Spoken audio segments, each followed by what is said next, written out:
From the studios of Foxboro Cable Access, located in the center of Foxborough, Massachusetts, you are watching Around Foxborough. Hello, and welcome to Around Foxborough, the show where we talk about the people, places, and things that make Foxborough the gem of Norfolk County. My name is Mark Rivard, and I'm pleased to have as my guest today, Jamie Blanco. Welcome, Jamie. Hi, Mark. Thanks for having me. Thanks for being on the show. And, I was looking over your resume. I'm like, oh, where do we begin? You've worked at TV newsrooms in Miami and Boston, Federal News Radio, WNEW, where they won the Edward R. Murrow Award for Best Newscast, which is awesome. WBZ News Radio, which holds a place in everybody's heart here in New England. iHeartRadio podcast that you do, The Hub on Hollywood. You're a background actor in film and TV. You're a nerd culture person. Yeah, you're a busy woman, and you have kids too. So that makes it even more difficult. And we could do an entire show just on your credentials, which is awesome. But that's not what we're here to talk about, because now you're a co-author. And the book is Hope for the Hopeless: How One Man Fought the World's Deadliest Brain Tumor on His Terms and Won. So tell us a little bit about that story, because it's a very personal story. It is a very personal story, and it's 25 years in the making, honestly, Mark. So my father got sick when I was 9 years old. And he was diagnosed with a glioblastoma multiforme grade 4. It is as you said, the deadliest brain tumor in the world. Most people with this diagnosis, without treatment, they die within a matter of months. And when he was diagnosed back in 1995, the prognosis was very dire. It was, you have 17 weeks to live and a few more weeks if you do chemo and radiation. And unfortunately, his doctors didn't have very good bedside manner. He wanted more information, obviously. He was 36 years old. He's the same age that I am now. Wow. When he got his diagnosis, three young kids, working in hospitals, young dad, and just all of a sudden being told that, it's over and that there's no hope. And so he's asking questions, he's trying to get information. And at one point when he's considering doing radiation, right, and chemotherapy, he was asking the doctors there, like, can I talk to other patients that have this diagnosis and are being treated? And they said, absolutely not. They were getting frustrated with him. He's like, why not? Are they all dead? And the doctor just straight deadpan is like, yes, they are all dead. And, there was no bedside manner, and he was given no hope, and he was treated like a number.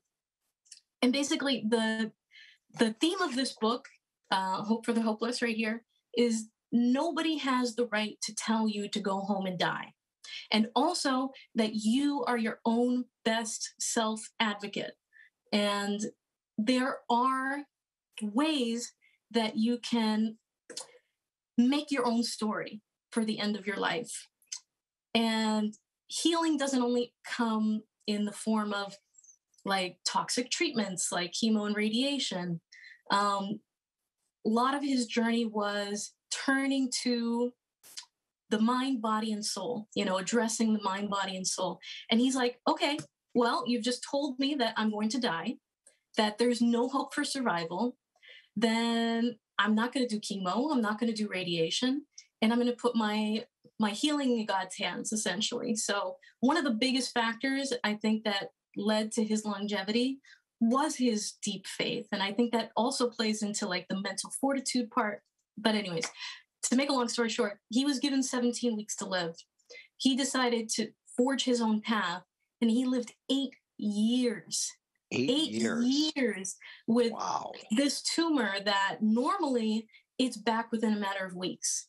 It's extremely aggressive. This is the same tumor that it claimed the lives of John McCain, Beau Biden, Ted Kennedy, and they had the access to the best healthcare that money could buy, and my father did none of that.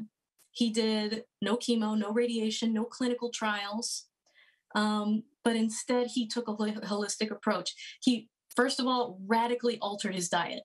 So he had subsisted most of his life on junk food, right? he'd never tasted a carrot in his life. And he went out and he found nutritionists and he found juicers and he educated himself. He went to these experts. I remember him dragging us to like this little old lady's house and her teaching us how to use a juicing machine because he just had no idea. So the juicing, the radically altering his diet and getting all of these nutrients and healthful things added in, I think was a really big part. He also used mental focus techniques like visualization, meditation, hypnosis, massage, like just really trying to treat his body, his mind, and then his soul. Faith was a really, really big part of this. From day one, he put his faith in God. And I think that plays into the mental role. Even if you're not religious or spiritual, it's just that mental, like putting everything on the universe, saying, you know what, take this away from me. And I'm putting my faith entirely in what is meant to be. And I know that healing is coming. You're setting yourself up, to receive either that miracle or that healing or that transformation within yourself. So those were all the parts I think that played into it. He also used supplements and things like that. He had the guidance of a naturopathic oncologist from New Jersey, and the two of them together worked on a plan. That isn't to say that the cancer didn't come back. It just slowed down. So a tumor that would normally come back within a matter of weeks, it took 3 years for the first recurrence. Then he had a brilliant surgeon. He was good for another 2.5 years. Then it came back, another surgery. So, there's no miracle, cure that we're talking about here. During his self-treatment, he started writing about what he was doing for himself. And he tried to put in everything that he learned, all of the inspiration, all of the hope into this book. But unfortunately, he didn't get a chance to finish it. He was probably dyslexic and had a lot of trouble with reading and writing and things like that. But he was relentless. He never gave up. I'd see him on the computer day after day, like scouring the early internet, for every bit of information that he could, and then making appointments with experts, with the people that he found to try to, educate himself as much as possible. And he wanted to share that. So I think it's really, really important that doesn't just sit in a closet. So I know I'm rambling a little bit, but that's okay. So he wrote this book, right? And unfortunately, the disease finally did catch up with him in 2003 after 8 years and no mainstream medical intervention. He did eventually pass. And at the time I was 17, I was a kid, and I was trying to go to college and trying to help my family and things like that. But I always knew that the book existed. So 15 years after he died, my mother found the book. And this is what she found. Okay, Mark. This big, giant letter. It's like a portfolio trapper keeper type thing, right? And it's covered in, it has like water damage because of hurricanes and things like that. And the whole book was in here, just written in paper. Wow, that's a lot of paintings. Hundreds of pages of just printouts of what he had written and the research he had done. And that was all that existed. There was no digital copy, you know what I mean? So by the time my mother found this and gave it to me, it was 15 years after he'd passed. I was a journalist by this point. I was now an adult. I had, lived my life, perfected my craft, you might say. Oh, God, that's a really pretentious thing to say. I had, I'm really good. You had experience. I had experience. There you go. That's the right way to say it. I kind of felt myself fill up with purpose. You know what I mean? I'm like, this story does not belong in a closet. It really doesn't. So I went to Kinko's. I had everything scanned into a computer and digitized. And, my husband helped me with the whole digitizing process because he's really good at computers and things like that, which I am not. I'm really good at writing. I can't, technology hates me, as you saw earlier when we were just setting up for this interview. And that was about 5 years ago. So I've been working on this for the last 5 years, not only cleaning up what he wrote, because admittedly his spelling and grammar were horrific. It was really bad. But that's what I was here for. That's my purpose. I feel like that's part of my purpose and why I'm here. But so not only did I clean up what he had written about his own story, I try to pack this book with the latest research, information, clinical trials. I did a bunch of interviews with health coaches. I spoke with a naturopathic oncologist from New Hampshire, Dr. Ian Byer. I've got motivational speakers.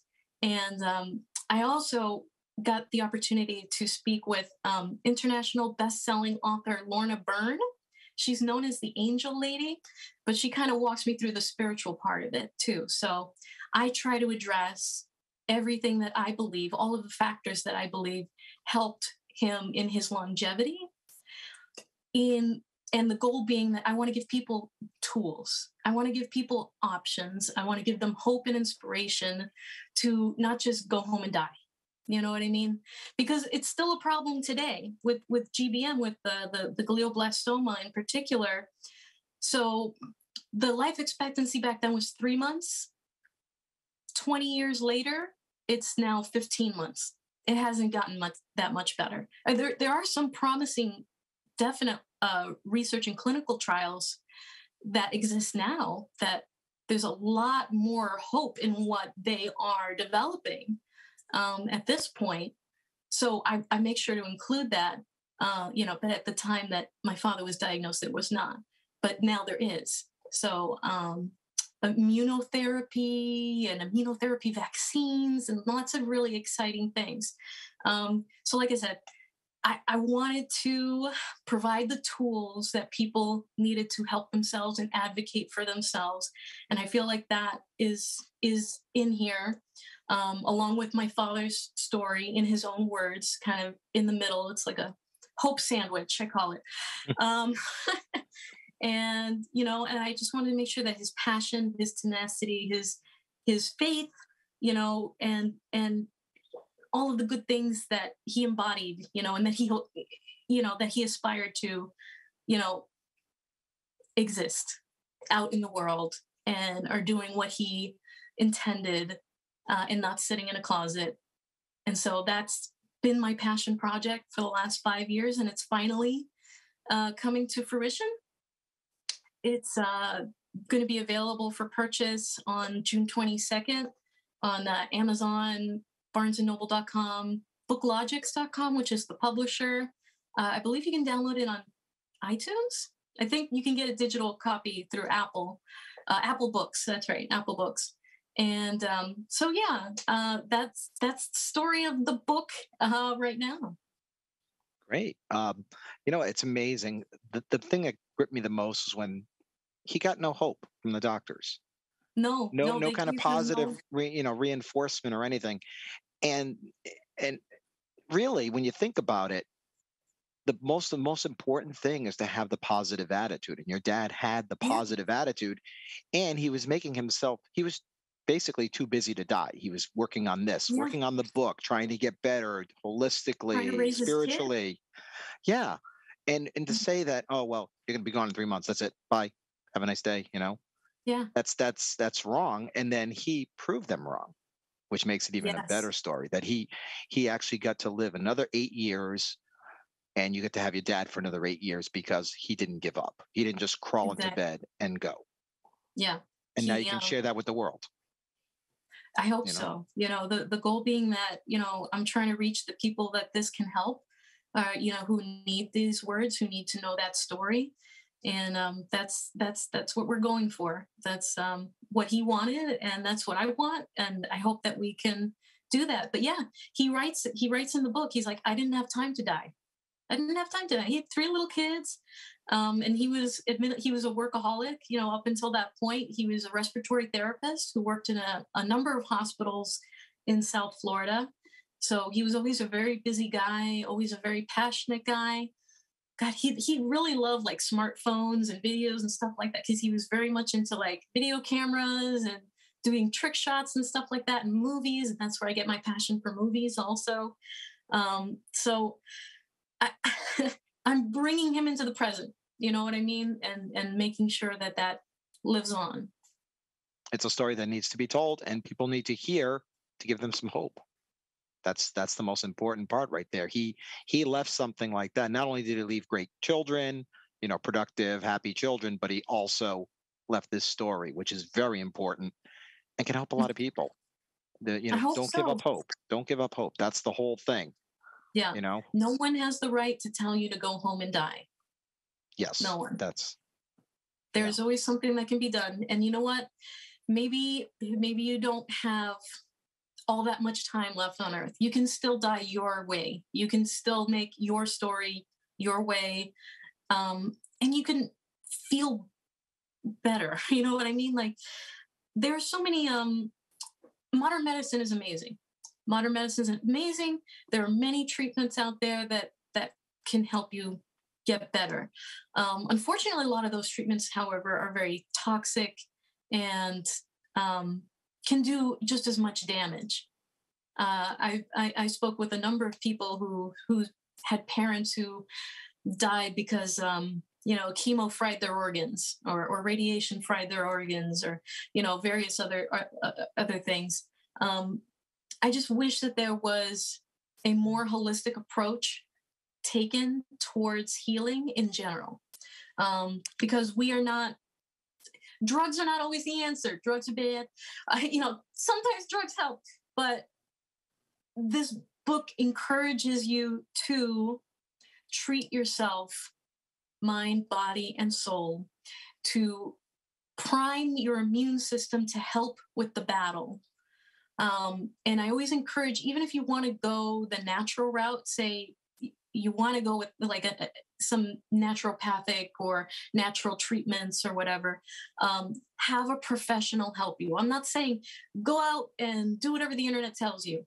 Like, find the people who know what they're doing. Find the professionals. You want to go the holistic route? Find the holistic professionals. Do everything in your power to find those pieces to help yourself. And ultimately, look, at the end of the day, we all have to go home, right?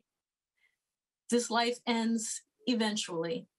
And one of the best parts about this book, or the most exciting to me, was the conversation that I got to have with Lorna Byrne about dying with peace, dying with grace, and how to have that conversation, and how to have that conversation with yourself. And it's not easy. It's definitely not easy. I also talk about caregivers and how difficult that part can be, because I was a child watching my sick parent get sicker and sicker, sick and then better, and then eventually, watching him die at home because that's what he wanted. But it takes a toll. And so I talk about the importance of mental health and getting support for the family, and things like that. So we also take a look at that part, because yes, there are miracles. Every doctor that I've talked to has said that my father's story is a miracle, that there's no reason he should have been alive. It doesn't mean that it's not hard. So you've got to take care of yourself and your emotions and your feelings, and and your family, and find those ways to support yourself as you support that sick family member. So that's a big component of my part of the book as well. That's a huge part. That's a huge part, Mm-hmm. because you go through it as well. Living with someone who's, like you said, dying. Oh, then they're better. It's an emotional roller coaster that you're on for your entire, and you're doing it as a child. Not even an adult, which is a lot to take. It's a lot. So yeah, people really need that information, because many people go through this, and that you put it in the book is tremendous, because there's more to it. You have your father's side telling his story, and then you're sort of telling your story too.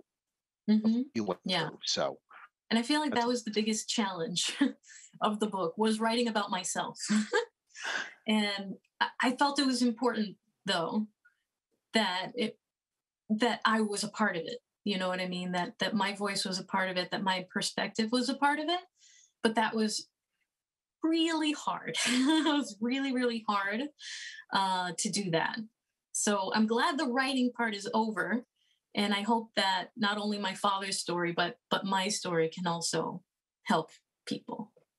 Yes, absolutely. That's a great way to look at it. And you did work in news, but writing a story about something else happening and writing about yourself, it's totally different. You found that out. It's really it's hard to write about yourself and what you went through, but it's going to help. It's going to help so many people. So we're glad that you did, that you stuck it out.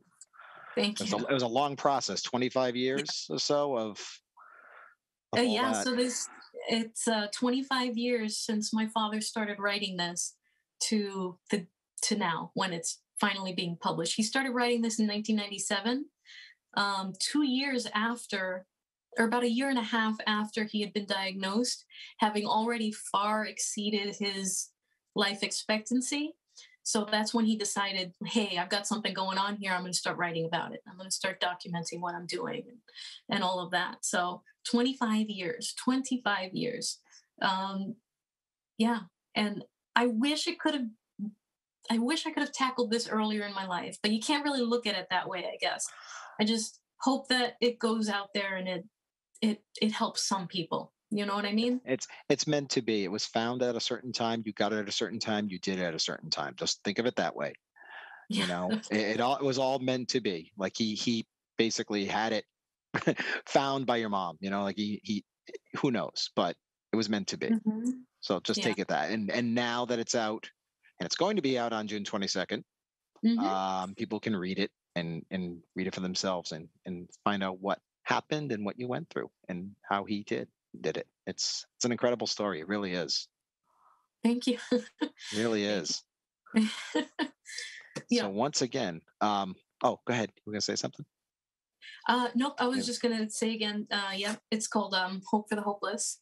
How one man fought the world's deadliest brain tumor on his terms and won, because by all accounts, it was a victory. Living 8 years without mainstream medical intervention with this kind of brain tumor. Miraculous. And folks can find it on Amazon, barnesandnoble.com, booklogics.com, Apple Books. And I hope that it fills them with hope. I just want to say I'm going to be like Princess Leia. You know how they were criticizing Princess Leia for saying hope too many times in The Last Jedi? Well, I'm going to go the Princess Leia route and just hope, hope, hope.